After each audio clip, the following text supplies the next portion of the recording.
Bonjour chers étudiants et chères étudiantes, heureuse de vous retrouver dans le cadre des cours à distance pour continuer notre cours de macroéconomie dans ces circonstances assez compliquées. Bien sûr dans l'espoir de vous retrouver à nouveau dans notre cours. Mais pour arriver à cette fin, je vous conseille surtout de rester chez vous et de garder le confinement. Alors, avant de commencer la première série de TD concernant l'approche ou bien concernant l'équilibre macroéconomique selon l'approche classique et néoclassique avec des prix fixes, je vais essayer de faire un petit récapitule ou bien une synthèse de ce qu'on a déjà vu ou bien du cours de l'équilibre macroéconomique selon l'approche classique et néoclassique. Donc l'approche classique et néoclassique part du principe ou bien part d'une hypothèse centrale selon laquelle les prix sont parfaitement flexibles et assurent un équilibre automatique. Les entreprises ne s'occupent pas des débouchés, ils se sont assurés que toute leur production va être écoulée sur le marché. On ne s'intéresse pas ici à la demande, mais plutôt à l'offre. Et la production doit être une production efficace et efficiente, c'est-à-dire produire en utilisant au maximum et au mieux tous les facteurs de production, ou bien aussi assurer le plein emploi des facteurs de production. Donc, traiter l'équilibre selon l'approche classique et néoclassique nécessite de traiter cet équilibre à travers les trois marchés. Le marché des biens et des services, le marché du travail et le marché monétaire. Donc, on va commencer par le marché des biens et des services et traiter surtout la fonction de production. Donc, ici, lorsqu'on parle de la production, donc il s'agit principalement de l'offre des biens et des services. Et lorsqu'on parle de la demande bien sûr émane des acheteurs ou bien des ménages. La rencontre entre l'offre des biens et des services et la demande des biens et des services permet bien sûr d'assurer l'équilibre. Donc la fonction de production, normalement, elle est dépendante des facteurs de production. Et là, on peut noter Y égale à F de KL. Bien sûr, lorsqu'on parle de facteurs de production, il faut prendre en considération qu'il y a trois facteurs de production. Il y a le facteur capital, il y a le facteur travail, il y a aussi la terre. Mais dans l'analyse économique, on ne prend en considération que deux facteurs de production. Le facteur K, c'est-à-dire capital, et le facteur travail. Donc, revenons à notre équation Y égale à F de KL. Y, ça désigne la quantité des biens et des services produites qui dépend principalement du facteur capital et du facteur travail. Lorsqu'on parle des facteurs de production, normalement, il faut prendre en considération qu'il y a deux types de facteurs de production. Il y a les facteurs de production qui sont considérés comme étant fixes, c'est-à-dire la quantité de ces facteurs de production ne peut pas être modifiée en réponse à une variation souhaitée de la production, et aussi les facteurs variables lorsque sa quantité peut être modifiée rapidement en réponse à une variation de la production. Donc la modification du facteur capital, normalement, ça nécessite ou bien ça exige un délai qui peut être assez important. Donc, en cas de changement de la production, il faut penser au facteur travail pour réaliser une adaptation, bien sûr, à cette variation de la production. Donc là, on va parler de l'adaptation à travers le facteur travail, c'est-à-dire à travers l'embauche et à travers aussi le licenciement. Alors, là, on peut mettre Y égale à F de K bar L. K bar, puisque le facteur capital étant considéré comme un facteur fixe.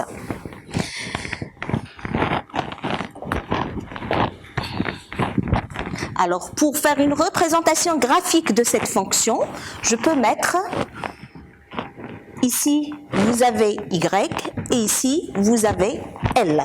Donc, je peux dire que la fonction de production, c'est une fonction croissante par rapport au facteur travail. C'est-à-dire, plus on augmente le nombre des heures, plus la quantité produite va augmenter.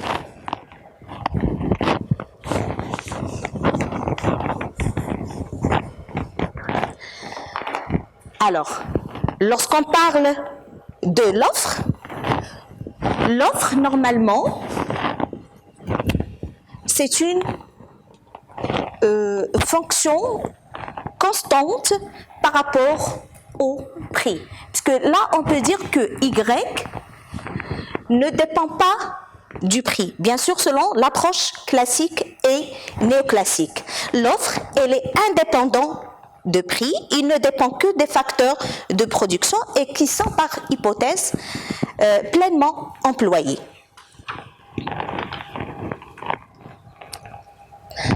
Alors, pour traiter bien sûr l'équilibre entre l'offre et la demande, on va se référer à la loi des débouchés ou bien de Jean-Baptiste Say qui considère que l'offre crée proprement sa demande.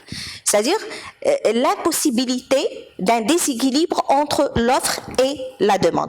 Normalement, la valeur des biens et des services se transforme en un revenu qui est intégralement dépensé pour l'achat des biens et des services. Donc, l'offre crée sa propre demande. Donc, pour Jean-Baptiste Say, les produits s'échangent contre des produits et la monnaie n'est qu'un voile, c'est-à-dire un simple intermédiaire des échanges. On va passer maintenant à la fonction d'épargne et à la fonction d'investissement.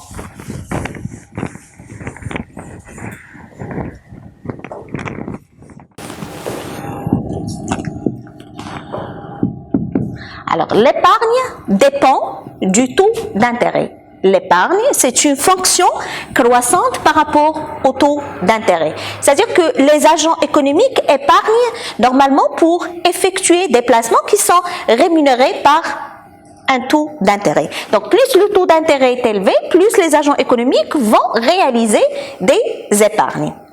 Par contre, lorsqu'on parle de l'investissement,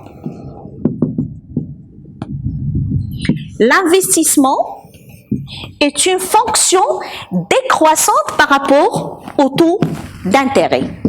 Donc, toujours dans les abscisses, vous avez l'investissement et là, vous avez le taux d'intérêt. Donc, on a dit que l'investissement, c'est une fonction décroissante par rapport au taux d'intérêt. Puisque, généralement, lorsque le taux d'intérêt est élevé, les agents économiques vont penser à l'épargne et non plus à l'investissement. Par contre, lorsque le taux d'intérêt diminue, alors là, les agents économiques vont opter pour l'investissement et non plus pour l'épargne. Bien sûr, la rencontre entre l'épargne et l'investissement. Donc là, on a toujours le taux d'intérêt, l'épargne et investissement. Donc, on a dit que l'épargne, c'est une fonction croissante. L'investissement, c'est une fonction décroissante. Donc, la rencontre entre l'épargne et l'investissement nous donne le taux d'intérêt d'équilibre. Et bien sûr là, donc c'est le point d'équilibre, on a S égale à I. L'épargne égale à l'investissement à ce point-là, bien sûr avec un taux d'intérêt d'équilibre. Alors, on va essayer d'étudier deux situations pour bien expliquer comment peut-on réaliser ou bien comment peut-on revenir toujours à une situation d'équilibre tout en changeant le taux d'intérêt. Donc, on va essayer de prendre deux points. Ici, par exemple, I1 et ici, I2. Donc, si on est à ce point-là, c'est-à-dire I égale à I1, alors on peut constater que l'épargne, elle est supérieure à l'investissement. À ce point-là, on a l'épargne qui est strictement supérieure à l'investissement. Donc, c'est une situation de déséquilibre, puisqu'on cherche toujours à avoir une situation d'équilibre, c'est-à-dire que l'épargne doit être égale à l'investissement. Comment peut-on revenir à une situation d'équilibre? Qu'est-ce qu'il faut faire? Donc, normalement, il faut diminuer le taux d'intérêt. Lorsqu'on va diminuer le taux d'intérêt, automatiquement, les agents économiques ils vont diminuer l'épargne et l'investissement va augmenter. Donc, on va revenir à ce point-là, c'est-à-dire au point d'équilibre. Si maintenant on est à ce niveau-là, c'est-à-dire si I égale à I2, alors là, on peut constater que c'est l'inverse. On a l'investissement qui est supérieur à l'épargne. Donc ici, vous avez l'investissement et là, vous avez l'épargne. Donc on peut constater que l'investissement, elle est supérieur à l'épargne. C'est une situation de déséquilibre aussi. Donc pour revenir à une situation d'équilibre, il faut augmenter le taux d'intérêt. Lorsqu'on va augmenter le taux d'intérêt, automatiquement les agents économiques, ils vont augmenter leur épargne et diminuer l'investissement. Donc augmentation de l'épargne et diminution de l'investissement et revenir toujours à une situation d'équilibre.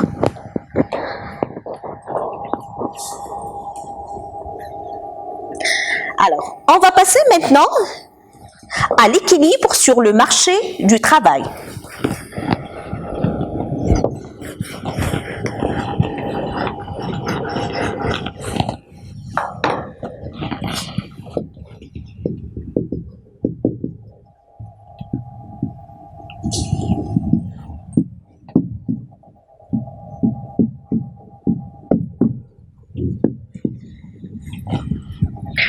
Alors, normalement, l'offre de travail, il émane des salariés.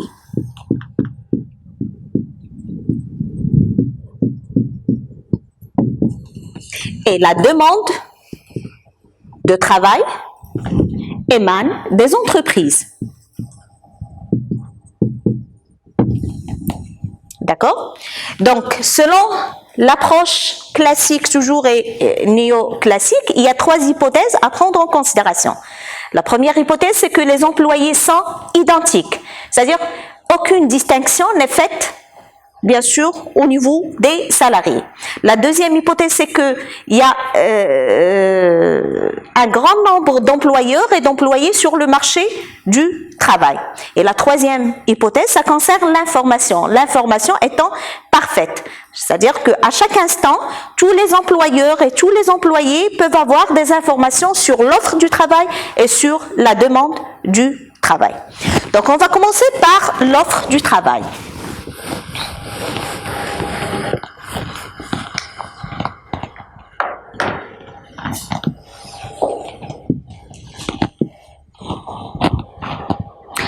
Alors, là aussi, vous avez la quantité de travail et là, vous avez le salaire réel, c'est-à-dire le salaire nominal divisé par le prix.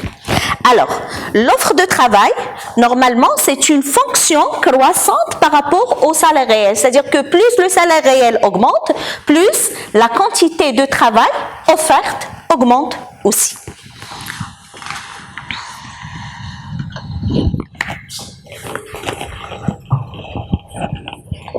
Alors, on sait bien que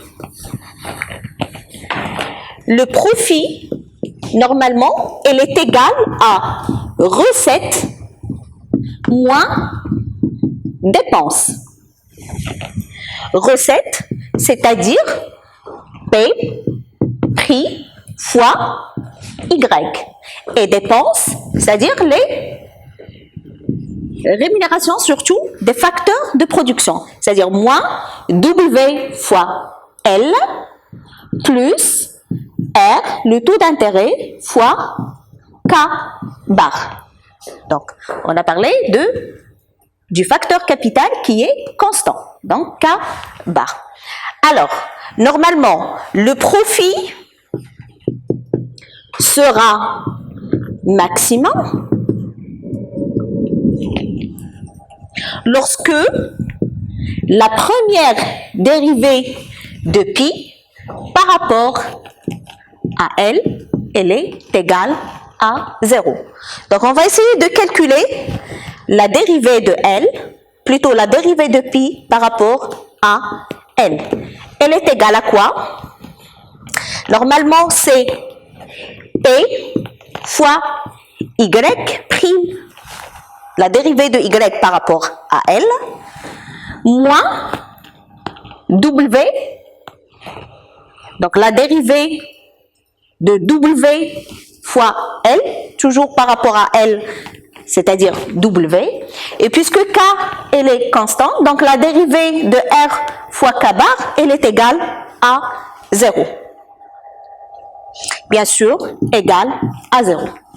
Alors là, vous avez la dérivée de Y par rapport à L, c'est-à-dire la productivité marginale du travail. Donc, je peux mettre F' de L, P fois F' de L, elle est égale à W.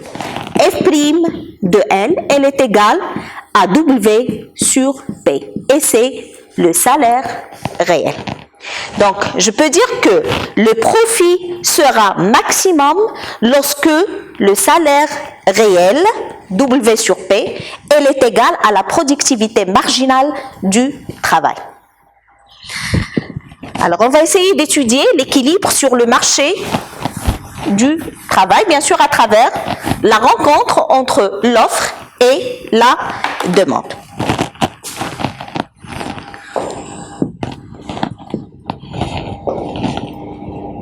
Alors, toujours là, on a L, et là, on a le salaire réel, W sur P.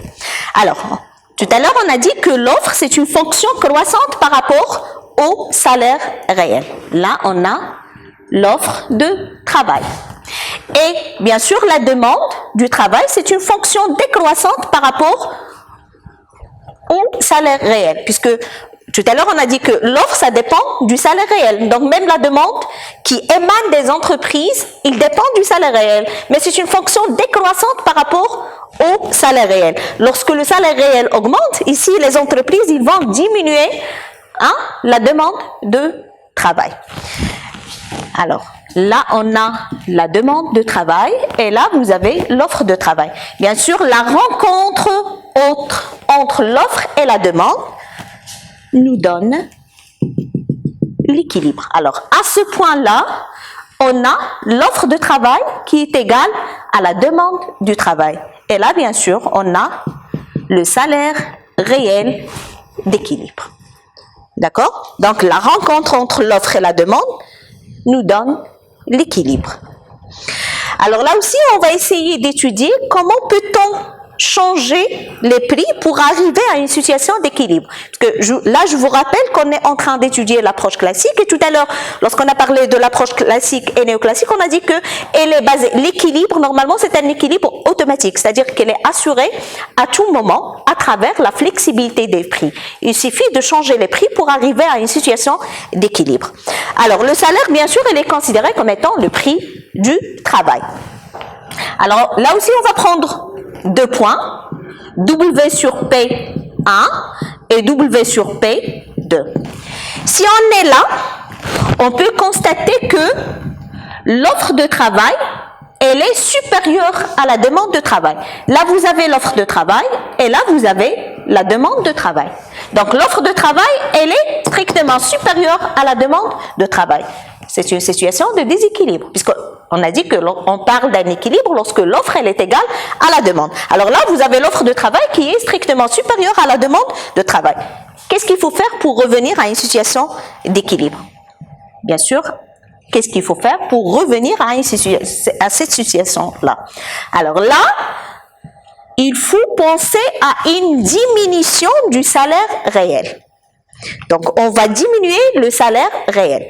Alors, lorsqu'on va diminuer le salaire réel, automatiquement, l'offre de travail va diminuer. Parce que tout à l'heure, on a dit que l'offre de travail, c'est une fonction croissante par rapport au salaire réel. Lorsque le salaire réel augmente, l'offre de travail augmente. Lorsque le salaire réel diminue, l'offre de travail diminue aussi.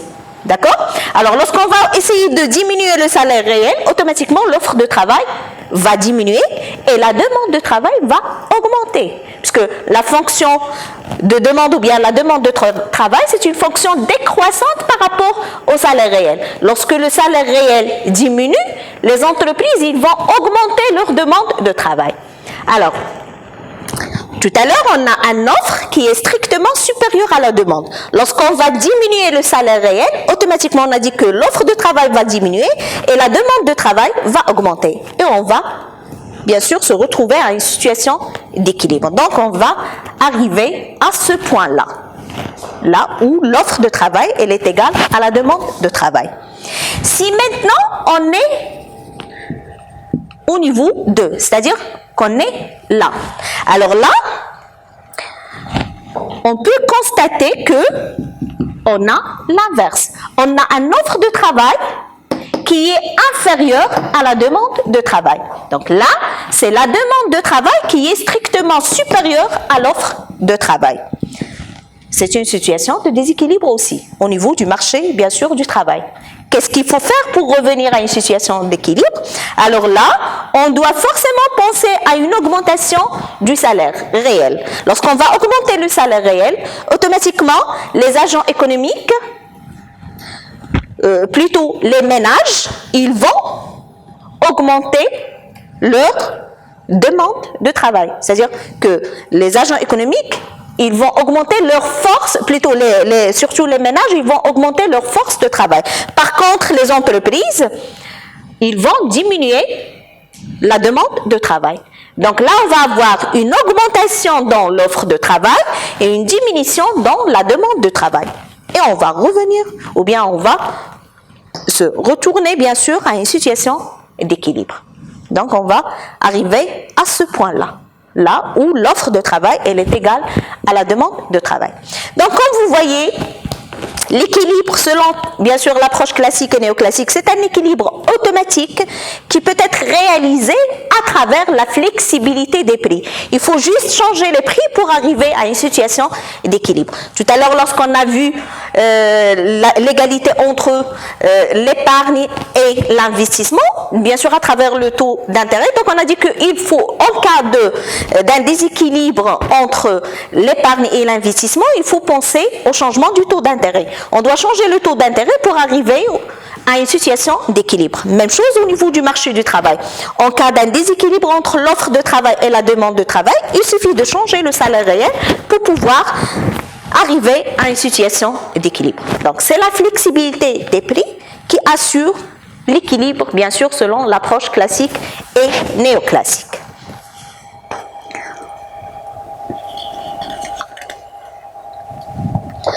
Alors, on va passer maintenant au marché du travail, puisque au début, on a dit que pour traiter l'équilibre selon l'approche classique et néoclassique, il faut traiter l'équilibre sur le marché des biens et services, sur le marché du travail et sur le marché aussi monétaire. Donc, on va passer à l'équilibre selon l'approche classique et néoclassique, selon l'approche monétaire. Alors, on va passer maintenant à l'équilibre sur le marché monétaire.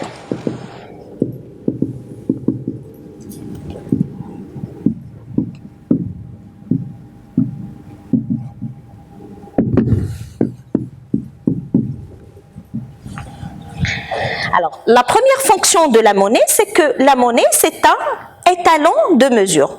Pour les classiques et les néoclassiques, cette fonction peut être remplie par n'importe quel bien et ne nécessite pas une détention de la monnaie. Il ne constitue donc aucun motif de demande de la monnaie. La monnaie, bien sûr, elle est détenue pour trois motifs. Soit elle est considérée comme étant un étalon de mesure, soit un intermédiaire des échanges, soit encore un instrument de réserve. Donc on a dit que la première fonction, elle est rejetée par l'approche classique et néoclassique, puisque là, on peut mesurer par n'importe quel bien. Donc la monnaie n'est pas détenue pour ce motif. Donc, pour les deux motifs aussi de détention de la monnaie, c'est-à-dire la monnaie comme étant un instrument d'échange ou bien un instrument de réserve, donc seul le premier de ces motifs, elle est véritablement retenue dans l'approche néoclassique. Dans un univers d'informations parfaites et sans incertitude, bien sûr pour les agents économiques, ces derniers n'ont pas de préférence pour la liquidité. Donc le seul motif de demande de la monnaie est donc le financement efficace des transactions. Et là on peut mettre MD, c'est-à-dire la demande de la monnaie, qui est égale à K fois P fois Y. MD, c'est la demande de la monnaie. P, c'est le niveau général des prix. Y, c'est le revenu réel. D'accord? Et K, normalement, elle est égale à 1 sur V. V, c'est la vitesse de circulation de la monnaie. Normalement, V, donc vous avez MD égale à 1 sur V fois P fois Y. Si on essaie de déplacer le V de l'autre côté, on va avoir V égale à P fois Y divisé par MD, c'est-à-dire divisé par la demande de la monnaie. D'accord? Donc, là, on peut comprendre que la demande de la monnaie, c'est une fonction décroissante par rapport à la vitesse de circulation de la monnaie. Plus la monnaie circule vite, plus les encaisses nécessaires au financement des échanges sont faibles.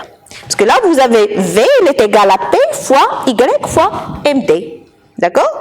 Donc, si la vitesse de circulation augmente, bien sûr, MD va diminuer. Donc, V, normalement, ça correspond à la vitesse de circulation bien sûr, de la monnaie qui mesure la valeur des échanges des biens et des services qui peut être assurée par la circulation d'une unité monétaire. Alors, on va passer maintenant à l'offre de la monnaie. MO. Donc, MD, c'est la demande de la monnaie. MO, c'est l'offre de la monnaie. Donc, la monnaie, elle est offerte par les banques et cette offre dépend seulement de la politique monétaire. Bien sûr, de la banque centrale. L'analyse macroéconomique admet que l'offre de la monnaie est parfaitement contrôlée par les autorités monétaires. Donc, on dit que l'offre de la monnaie, elle est exogène. Donc, là, je peux mettre MO égale à M bar. C'est-à-dire que la quantité de la monnaie offerte, elle est constante. Donc, c'est une quantité constante pour une politique économique donnée. Rien ne peut faire varier la quantité de la monnaie offerte, hormis une décision des autorités monétaires. Alors, pour l'équilibre, bien sûr, sur le marché monétaire, donc on a dit que l'équilibre est assuré à travers l'égalité entre l'offre et la demande. Donc, je peux mettre MD égale à MO. Alors, MD, normalement, elle est égale à 1 sur V fois P fois Y égale à MO, M bar. On a dit que la quantité offerte, elle est constante. Donc, je peux mettre M bar fois V égale à P fois Y.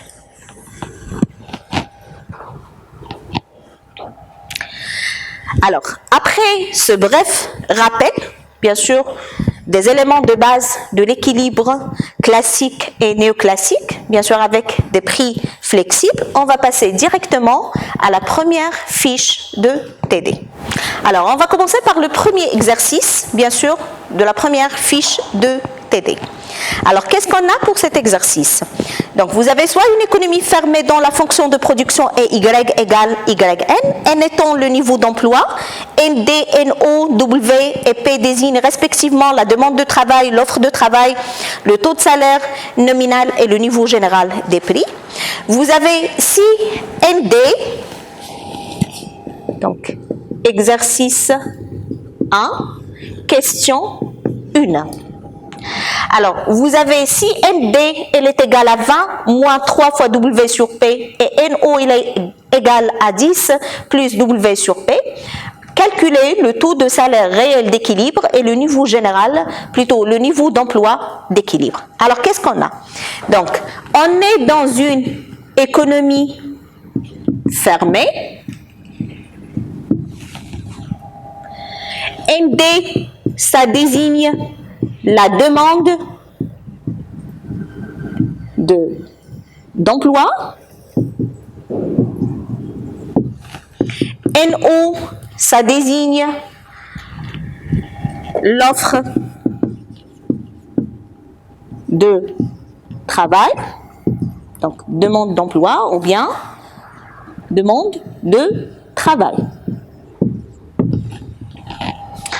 On a aussi W, c'est le taux de salaire nominal.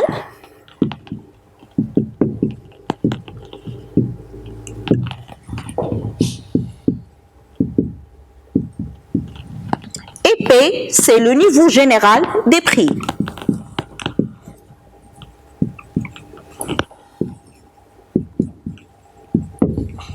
Alors, là, on vous demande de calculer le taux de salaire réel. Alors, comment peut-on calculer le taux de salaire réel?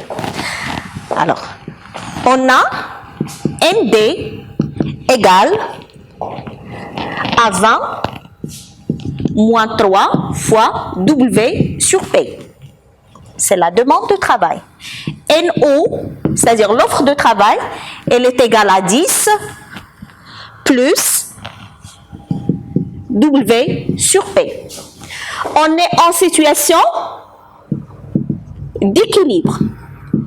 À l'équilibre, il faut avoir NO, c'est-à-dire l'offre de travail, égale à la demande de travail. Alors, l'offre de travail égale à la demande de travail.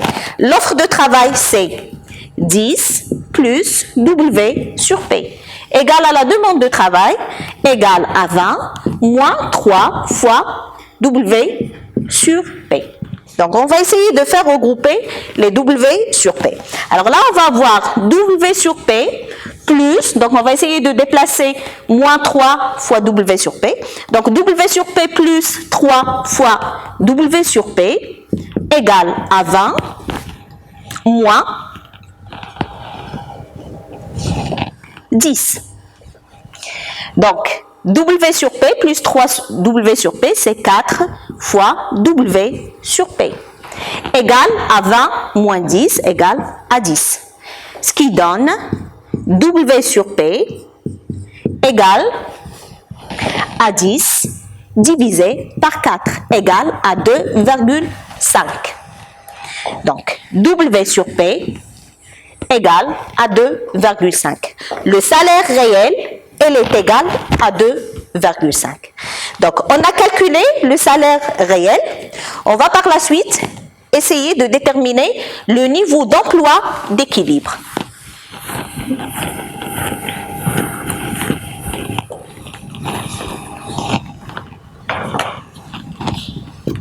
Le niveau d'emploi d'équilibre. Alors, comment peut-on calculer le niveau d'emploi d'équilibre? Donc, tout à l'heure, on a dit qu'on est en situation d'équilibre et en situation d'équilibre, bien sûr, l'offre de travail égale à la demande de travail. À travers cette égalité, on a essayé de calculer le salaire réel.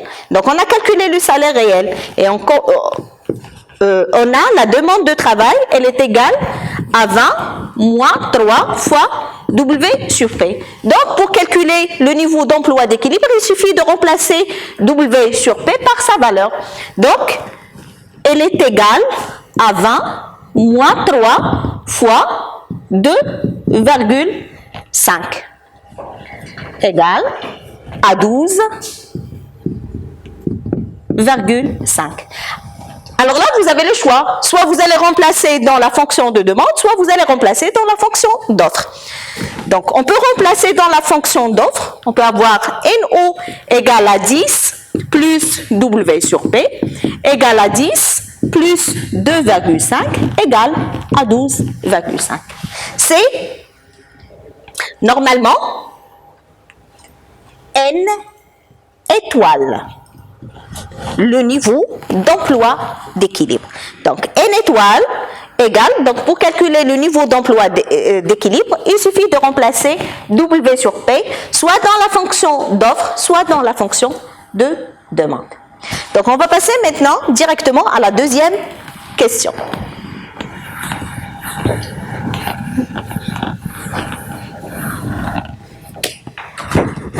Alors, qu'est-ce qu'on vous demande dans la deuxième question? Dans la deuxième question, on vous demande d'évaluer le chômage si W elle est égale à 15 et P égale à 3. Évaluer le chômage lorsque W égale à 15 et P égale à 3. Alors là, on va essayer pour évaluer le chômage, donc normalement, il faut étudier l'offre et la demande. On va essayer de calculer l'offre de travail, la demande de travail, par la suite faire une comparaison entre l'offre de travail et la demande de travail pour évaluer bien sûr le chômage. Alors on va commencer par la demande de travail. Donc on sait bien que ND, elle est égale à 20 moins 3 fois W sur P égale à 20 moins 3 fois W, elle est égale cette fois-ci 15 divisé par P divisé par 3. Donc 20 moins 15 égale à 5. La demande de travail, elle est égale à 5. On va calculer maintenant l'offre de travail. NO, elle est égale à 10 plus W sur P égale à 10 plus 15 divisé par 3. D'accord? Donc normalement, c'est 30 plus 15 divisé par 3 égale à 45 divisé par 3. Donc, l'offre de travail, elle est égale à 10 plus W sur P. Donc, on a remplacé W par sa valeur et P aussi. Donc, ça va donner 10 plus 15 divisé par 3 égale à 30 plus 15 divisé par 3. 45 sur 3 égale à 15. Alors, vous avez la demande de travail qui est égale à 5 et l'offre de travail qui est égale à 15.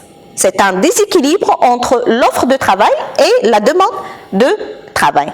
Alors, là, on peut comprendre que NO, qui est égale à 15, elle est strictement supérieure à ND, c'est-à-dire la demande de travail, qui est égale à 5. C'est une situation de chômage. Donc, l'offre de travail étant strictement supérieure à la demande de travail, donc, ce qui signifie qu'il y a un chômage.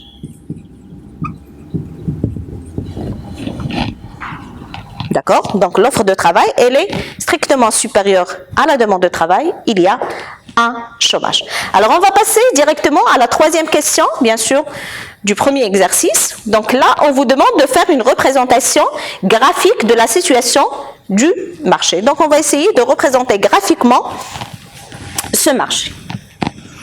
Alors, la troisième question concerne la représentation graphique de la situation de ce marché. Alors là, on va essayer de représenter graphiquement l'offre de travail et la demande de travail. Alors là, bien sûr, vous avez NO et ND, ou bien N de façon générale. Et là, vous avez W sur P. Alors, pour tracer bien sûr une droite, on a besoin de 2 points. On va commencer tout d'abord par la demande de travail. ND, elle est égale à 20 moins 3 fois W sur P. Alors, on va prendre en considération 2 points. Pour le premier point, on va prendre W qui est égal à 0. Donc, lorsque W elle est égal à 0, N égale à 20 moins 0 égale à 20. Pour le deuxième point, on va prendre l'inverse, N égale à 0. Lorsque N égale à 0, donc on va essayer de calculer W sur P bien sûr, égale à 6,66. Et on va essayer de faire la représentation de ces 2 points. Donc, le premier point, c'est W égale à 0, N égale à 20. Le deuxième point, N égale à 0, W sur P égale à 6,66. Et on va essayer de tracer la demande de travail. Donc, c'est ND. Par la suite, on va passer à l'offre de travail. Et là aussi, pour tracer l'offre de travail, on a besoin de 2 points.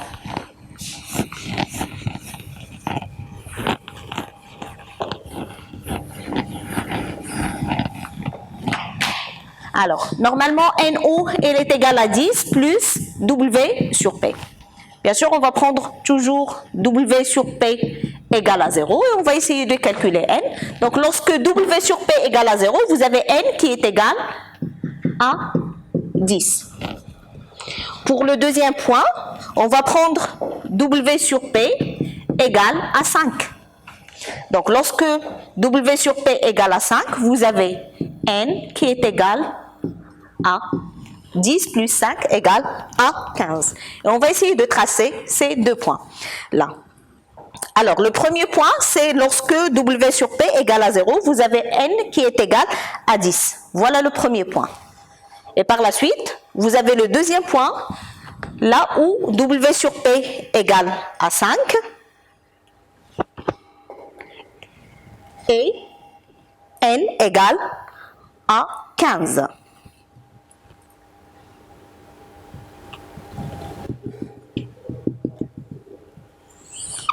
Alors voilà, NO ou bien l'offre de travail. Donc on a essayé de faire une représentation de l'offre et de la demande. Bien sûr, le point d'équilibre, il est là. Donc le point d'équilibre, c'est le point de la rencontre entre l'offre de travail et la demande de travail. Et là, on doit avoir W sur P étoile, c'est-à-dire le salaire réel d'équilibre.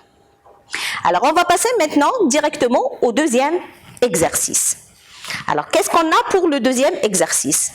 Vous avez soit une économie où l'activité de production des biens et des services elle est décrite par la fonction de production agrégée W égale à moins 0,0 n au carré plus 10 000 n, où Y correspond au niveau de production de cette économie et N au niveau d'emploi du facteur travail.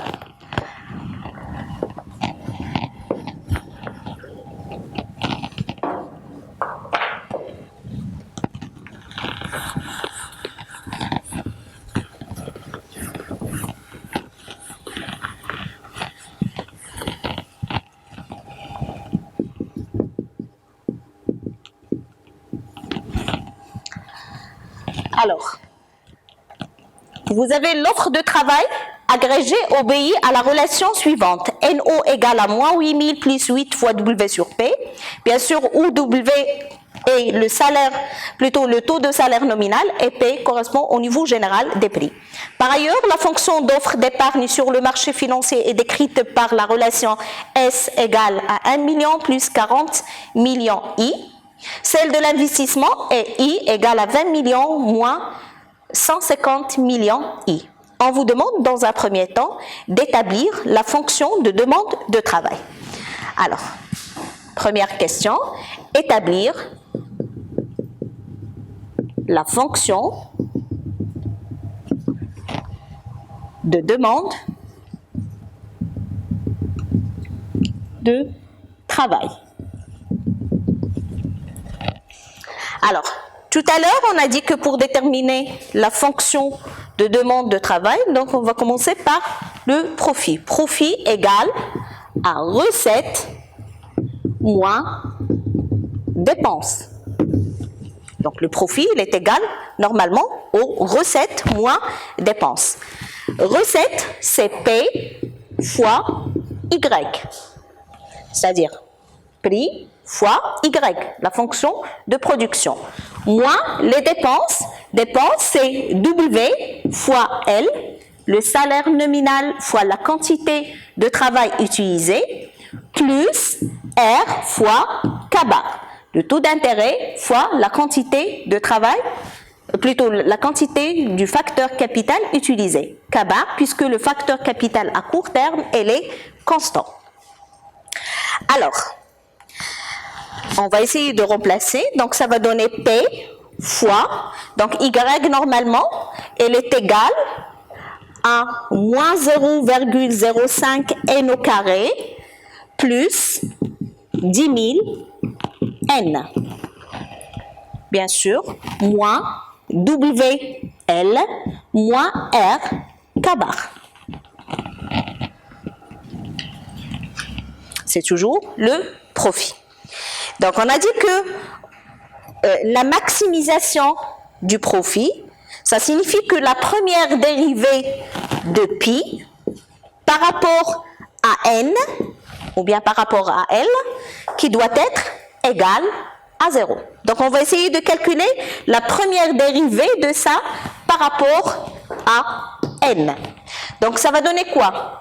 Ça va donner P fois. Donc, la première dérivée de ça par rapport à n, ça va donner 2 fois moins 0,05 n à la puissance de moins 1, c'est-à-dire n à la puissance 1, plus 10 000 fois 1, moins la dérivée de ça par rapport toujours à n ou bien par rapport à L.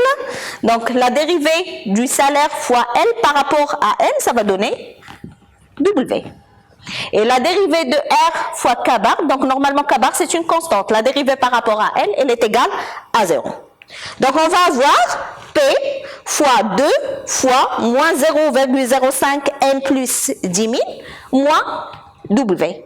Et on va essayer de calculer. Bien sûr, égal à 0. Parce qu'on a dit qu'on cherche à maximiser le profit. Donc, ce qui signifie que la première dérivée de pi par rapport à n qui est égale à 0. Donc, on va essayer de calculer ça. Alors, normalement, 2 fois moins 0,01, c'est-à-dire 0,1 n plus 10 000 égale à W sur P. Donc, moins W égale à 0. Donc, on va essayer de faire déplacer W par la suite P. Donc, moins 0,01, 2 fois moins 0,05 n, moins 0,1 n, plus 10 000 égale à W sur P.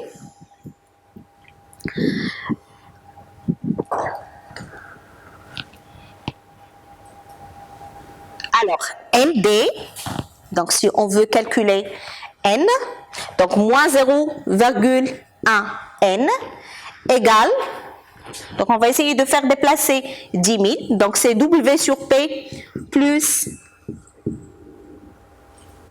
moins 10 000.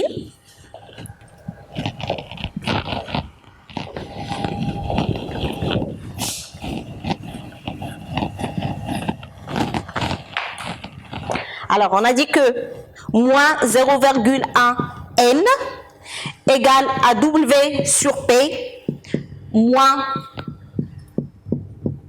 10 000. N égale à 10 000. Donc, on va essayer de faire déplacer moins 0,1 de l'autre côté. Donc, elle est égale à 10 000 divisé par 0,1 plus, ou plutôt moins, 1 divisé par 0,1 fois W sur P. Ça va donner 100 000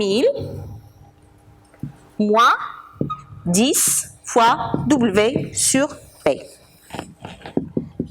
Donc, c'est la fonction de demande de travail. Donc, ND égale à 100 000 moins 10 fois W sur P. D'accord? Donc, on est parti du profit. Donc, profit égale recette moins dépense. Hein?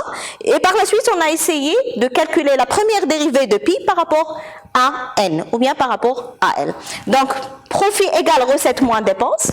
Recette, c'est P fois Y, prix fois la quantité produite, moins les dépenses. Donc, on a dit que dépenses, ça correspond à la rémunération des facteurs de production. Moins W fois L plus R fois K bar.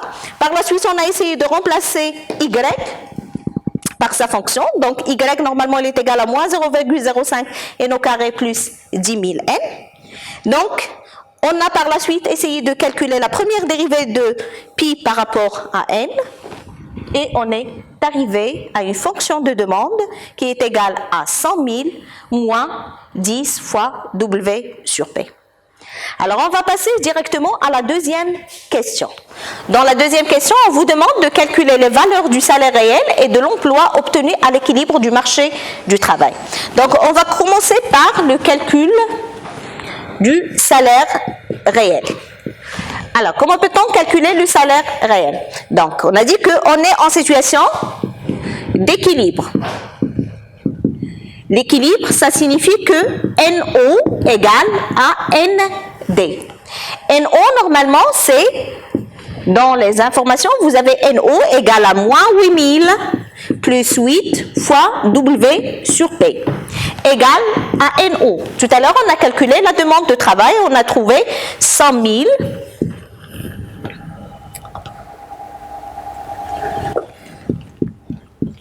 moins 10 fois W sur P. Donc, on va essayer de regrouper les W sur P. Donc, on va avoir 8 fois W sur P plus 10 fois W sur P égale à 100 000 plus 8 000. 18 fois W sur P égale à 108 000. W sur P égale à 108 000 divisé par 18 égale à 6 000. Donc, W sur P égale à 6 000. On va passer maintenant directement à la détermination du niveau d'emploi d'équilibre. Donc là, il suffit de remplacer W sur P par sa valeur, que ce soit dans la fonction de l'offre de travail ou bien dans la demande de travail. Donc on va commencer par l'offre. Donc on a NO égale à moins 8000 plus 8 fois W sur P égale à moins 8000 plus 8 fois 6000 égale, normalement, à 40 000. Ou bien encore, dans la fonction de demande de travail, donc vous avez ND égale à 100 000 moins 10 fois W sur P égale à 100 000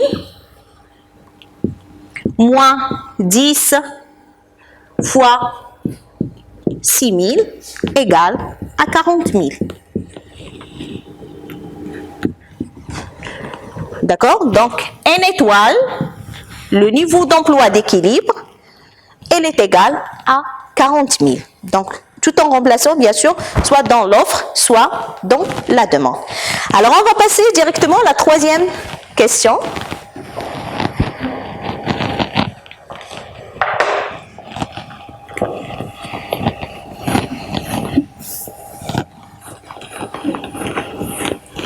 Alors, qu'est-ce qu'on a pour la troisième question? Donc, dans la troisième question, vous avez le gouvernement qui fixe un salaire réel minimum de 7 000.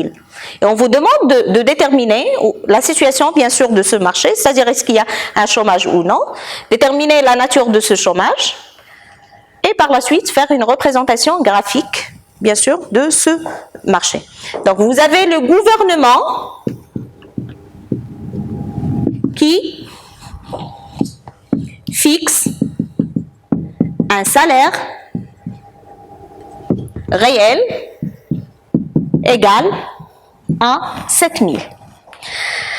Alors, vous avez le salaire W sur P, le salaire réel minimum, égal à 7 000, et il est supérieur, bien sûr, au salaire d'équilibre, qui est égal à 6 000.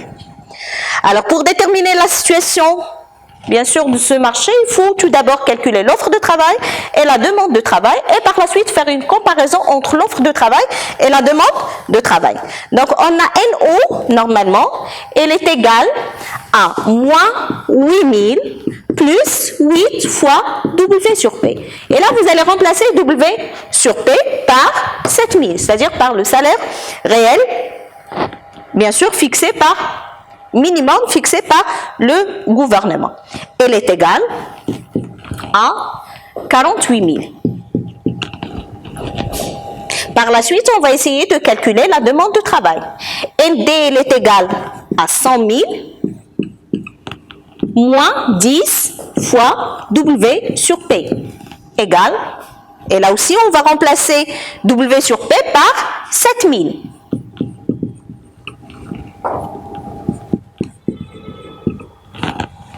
Elle est égale à 30 000. Alors, l'offre de travail, elle est égale à 48 000. La demande de travail, elle est égale à 30 000. L'offre de travail, elle est strictement supérieure à la demande de travail.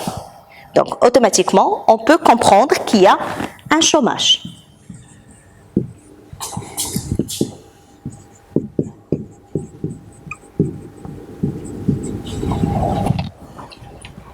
Donc, du fait que l'offre de travail elle est strictement supérieure à la demande de travail, on peut comprendre qu'il y a un chômage. Alors, on va passer maintenant à la représentation graphique de la situation, bien sûr, du marché du travail.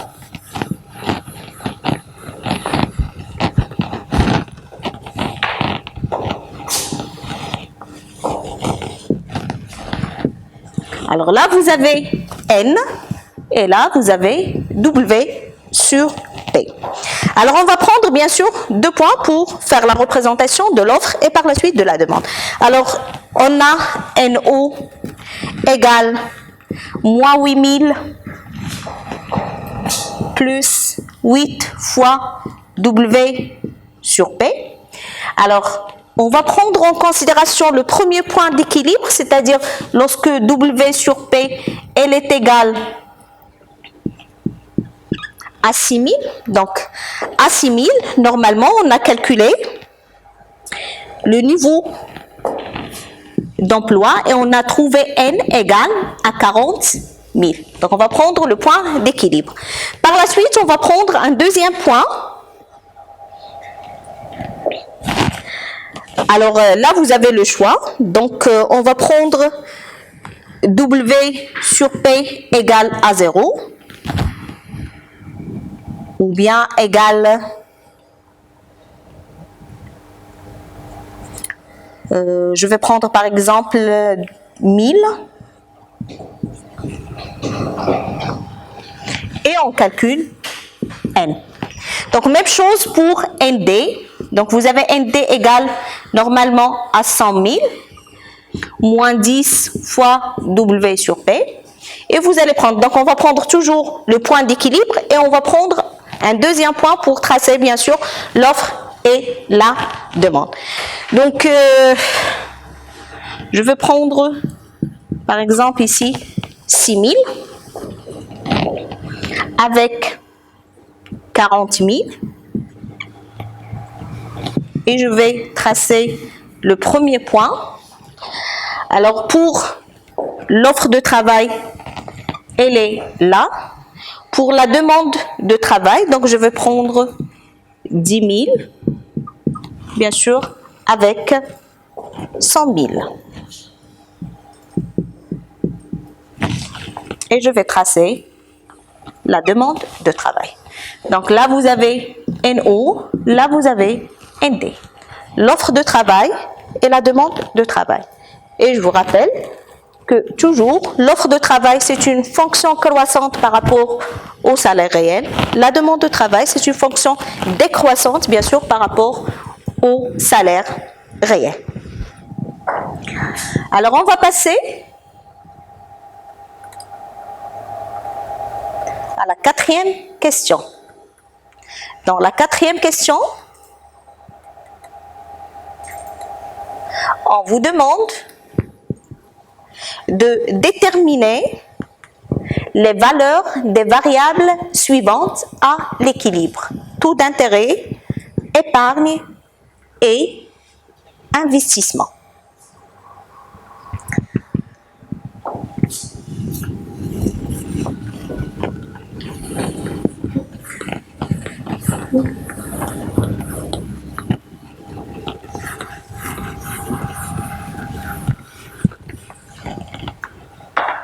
Alors, on va commencer par le taux d'intérêt, le calcul du taux d'intérêt. Donc, calculer le taux d'intérêt. Alors, on est toujours en situation d'équilibre. L'équilibre signifie qu'il y a une égalité entre épargne et investissement. Dans les informations, vous avez S, elle est égale à 1 million plus 40 millions I égale, bien sûr, à I.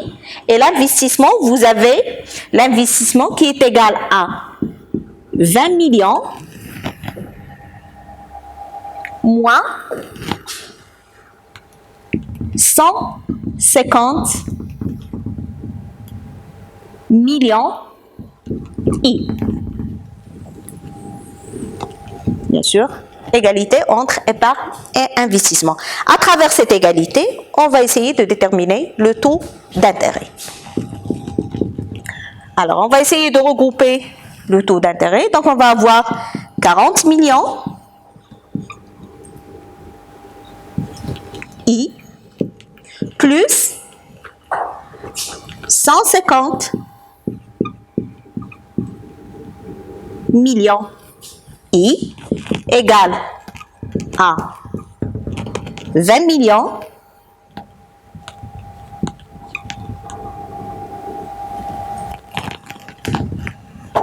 moins 100 millions.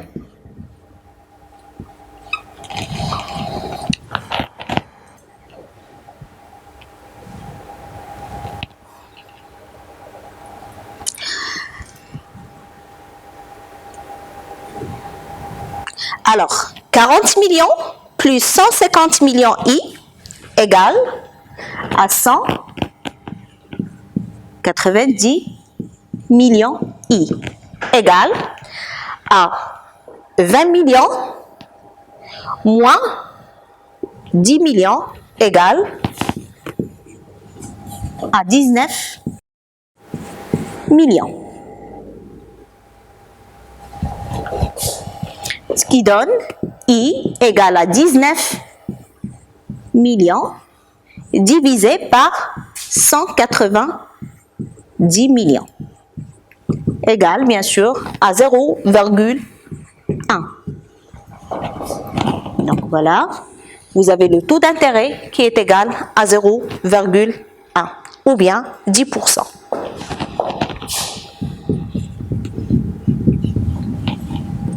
Vous voyez donc, à travers l'égalité entre épargne et investissement, on a essayé de calculer le taux d'intérêt.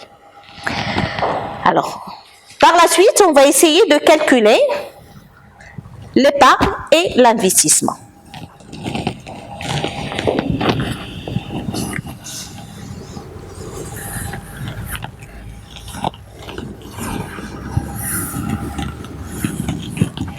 Alors, on va commencer par l'épargne. Donc, S, normalement, elle est égale à 10 millions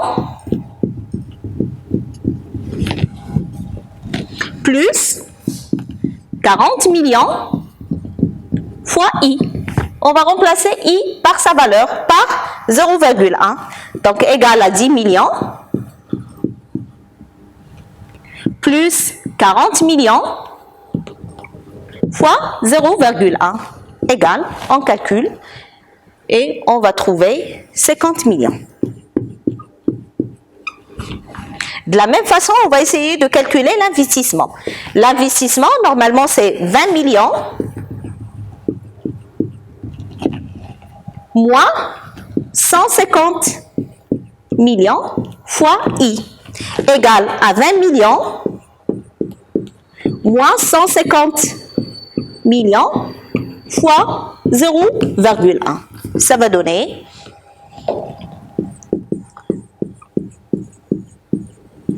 50 millions. Et bien sûr,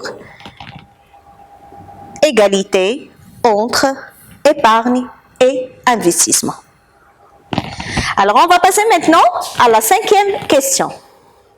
Dans la 5e question, on suppose que la monnaie est utilisée uniquement pour assurer la circulation de la production, Y.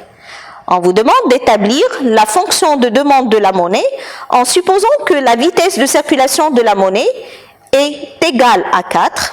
Écrivez les conditions d'équilibre du marché de la monnaie en posant que l'offre de la monnaie MO égale à 64 millions et en déduire le prix général ou bien le niveau général des prix.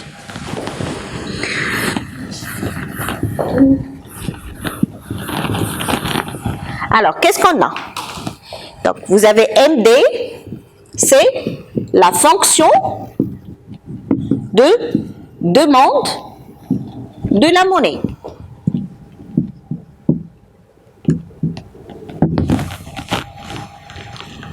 On sait bien que MD, d'après bien sûr ce qu'on a déjà vu tout à l'heure, MD, elle est égale à K fois P fois Y. Égale à 1 sur V, puisque K, elle est égale à 1 sur la vitesse de circulation de la monnaie, fois P fois Y. Alors, V, elle est égale à 4. Donc, elle est égale à 1 divisé par 4 fois P fois Y. Et on sait bien que Y, elle est égale à moins 0,05 n au carré plus 10 000. Alors, on a déjà calculé n. N, elle est égale à 40 000. Donc, on va essayer de remplacer n pour calculer Y. Donc, elle est égale à moins 0,05 fois 40 000 au carré plus 10 000. Ce qui va donner 320 millions.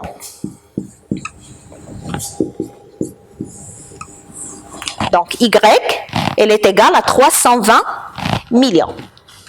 Par la suite, on va essayer de remplacer.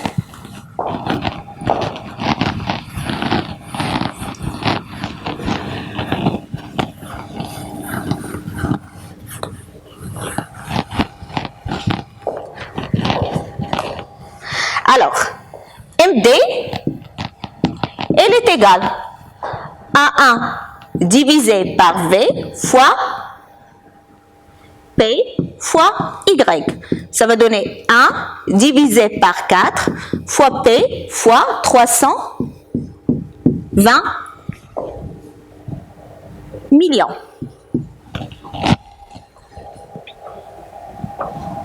Égale 320 millions divisé par 4 égale à 80 millions P. C'est la fonction de demande de la monnaie. Donc, vous avez MD égale à 80 millions P. Donc, on a dit que M, normalement M, D, la demande de monnaie, elle est égale à K fois P fois Y. K, elle est égale à 1 sur V, 1 sur la vitesse de circulation de la monnaie fois P fois Y, égale à 1 divisé par 4 fois P fois Y. Donc, on va calculer tout d'abord Y. Donc, on a dit que Y, elle est égale à moins 0,05 n au carré plus 10 000. On va remplacer n par sa valeur, puisqu'on a déjà calculé le niveau d'emploi d'équilibre dans la première question. Elle est égale à 40 000. Donc, on va remplacer n par 40 000. Donc, ça va donner moins 0,05 fois 40 000 plus 10 000 égale à 320 millions. Par la suite, on va remplacer Y par sa valeur pour trouver MD égale à 80 000 P. Alors, c'est la fonction de demande de la monnaie.